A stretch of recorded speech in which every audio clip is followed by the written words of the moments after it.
Səni gözləyən böyük bir dəyişiklik var. Sən hiss eləmirsən, bilmirsən, amma artıq bu baş verir həyatında yer dəyişmədən. İş dəyişikliyinə və yaxud da ki, münasibətdə dönüşə qədər böyük bir dəyişiklik, keçid görünür. Gəl baxaq, bu hansı dəyişikliklərdir? Gəl baxaq. Dəyişiklik hansı sahədədir? Birinci sualımız. Nə zaman özünü göstərməyə başlayacaq? Nə zaman? Və bu dəyişiklik sənə nə qazandıracaq? Bu dəyişiklik sənə nə qazandıracaq? Hansı sahədədir? Birinci buna baxaq. Dəyişiklik hal-hazırda həyatında baş verən zorluqlarla əlaqədardır. Bu dəqiqə nəyinsə mübarizəsini aparırsan, belə deyim də, hər şeyi hər tərəfdən düşünürsən, strategiya hazırlayırsan, yalanlarla mübarizə var burada, ətrafındakı yalan insanlarla ola bilər, zərbə almısan. Burada hansısa mübarizə apardığın bir məsələdə ədalətsizliyə uğramısan, zərbə almısan və o sahədədir dəyişiklik. Burada çünki qapalı enerji çıxır. Yenə baxaq, hansı sahədədir? Sahəni tam olaraq baxaq. Hansı sahədədir? Dəyişiklik hansı sahədədir? Hansı sahədədir?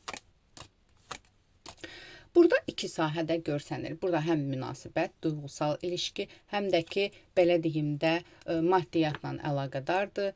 İki sahəni göstərir. Okey, gəl baxaq. Nə zaman özünü göstərməyə başlayacaq bu dəyişiklik? Nə zaman? 2 vaxt içində, 2 günə, 2 həftəyə, ikili vaxtlar içində bu artıq başlayacaq və 4 vaxt içində, 4 günə, 4 həftəyə, dörtlü vaxtlara artıq bu dəyişiklik yerinə oturacaq və başlayacaqsan bu dəyişikliyin içində hərəkət etməyə. Gəl baxaq, sənə nə qazandıracaq bu dəyişiklik? Sənə bundan o tərəfə yoxdur da kart, yəni. Xəyal etdiyin hər şeyi gerçəyə dönüşdürə bilərsən. Sənə elə bir enerji gələcək, elə bir dəyişiklik baş verəcək ki, həyatının elə bir dönəmi olacaq ki, yəni istədiyin hansı sahədə nə istəyirsənsə onu əldə etməyə başlayacaqsan. Okey, gəl baxaq. Nəyi geridə qoymalısan bu dəyişiklik üçün? Çünki bəzi şeylər üçün bir qaba, məsələn, bir qabdan kola içirsən, amma sən artıq susamısan, su içmək istəyirsənsə, onun içində kola qalıbsa, o kolanı tökməmişsən, o suyu necə içə bilərsən? O kolanı o stəkandan tökməlisən ki, su dadı gəlsin. Yəni, keçmişdən, bəzi şeylərdən azad olmalısan. Okey, nəyi geridə qoymalısan? Nəyi geridə qoymalısan? Kim bu dəyişiklikdə rol oynayacaq və hansısa mane çıxa bilərmi? Gəl buna baxaq və o maneni necə keçəcəksən? Buna baxaq. Okey, gəl baxaq. Nəyi geridə qoymalısan? Nəyi geridə qoymalısan? Burada bilirsən nədir? Ya münasibətlə, ya ilişkilərlə əlaqədar olğun olmayan bir durumu, olğun olmayan bir vəziyyəti geridə qoymalısan. Bax, ilişkilər, əgər bu münasibətlə əlaqədardırsa, səni çata bilməyən, səni daşıya bilməyən bir insanı geridə qoymalısan. Və yaxud da ki, bu durumu geridə qoymalısan. Çünki sən burada daha stabil biri çıxırsan, maddi cəhətdən, mənəvi cəhətdən, hər nədirsə daha olğun, daha güclü biri çıxırsan.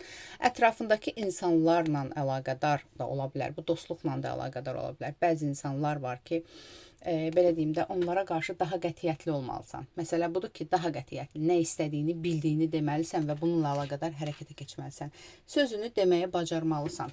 Buradan gedir söhbət. Məsələn, okey, kim bu dəyişiklikdə rol oynayacaq sənin üçün? Kim bu dəyişiklik? Bu dəyişiklikdə taleyin, qismətin özü rol oynayacaq. Başqa heç bir şey. Artıq yəni Allah bunu sənin üçün yazıbdır. Və bütün xəyalların gerçək olur. Sadəcə olaraq dəyişikliyə də özün səbəb olacaqsan. Özün, başqa heç bir şey. Çünki burada kimdənsə gələn bir təsir yoxdur. Bu sənin şəxsi qorxularındır və bu qorxuları atdıqdan sonra, yəni özün addım atmalısan. Hər şey könlüncə olacaq. Okey, hansı mane çıxa bilər qarşına? Hansı mane çıxa bilər? Burada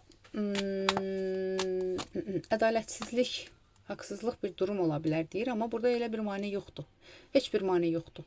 Heç bir mane yoxdur, çünki bunu sənə Allah özü yazıbdır, özü də yol açır buna. Bu sənin taleyindir, qismətindir və nə manelər olsa da o özü aşağı, o manelər özləri bitəcəklər, yəni. Mane yoxdur. əslində indiyənə qədər olan maneələr qırılır. Bunu demək istəyir. Çünki maneəni necə keçəcəksən, burada sənin heç bir təsirin də olmayacaq.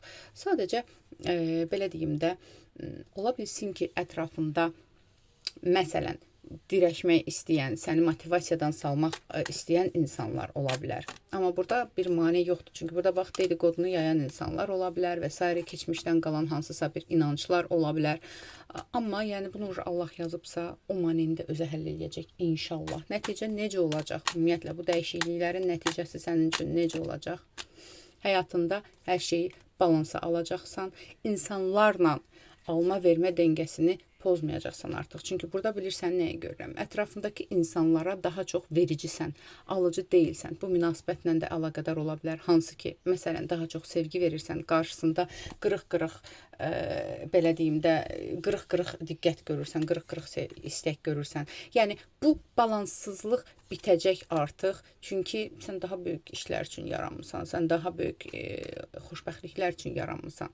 Çünki burada münasibətlə əlaqədar və yaxud da ki, həyatındakı insanlarla əlaqədar illüziyaların dağılacaq. Yeni bir yollar var burada. Yenə baxaq, nəticəsi nə olacaq bu dəyişikliyin sənin üçün? Bəziləriniz üçün də burada belə bir dəyişiklik var. Bax, sənə gələcək verməyən bir insan həyatından keçib gedəcək, çıxıb gedəcək. Burada evlilik də ola bilər, burada ilişki də ola bilər. Sənə stabillik verməyən bir insanın iç yüzü açıla bilər. Onunla əlaqədar bitiş ola bilər və yeni bir ilişkiyə, yeni bir enerjiyə keçə bilərsən. Bu var. Yəni artıq özünüz biləcəksiniz. Aldım, qəbul edim, yaz. Ətraflı baxım üçün isə profildəki nömrə ilə əlaqə saxlayın.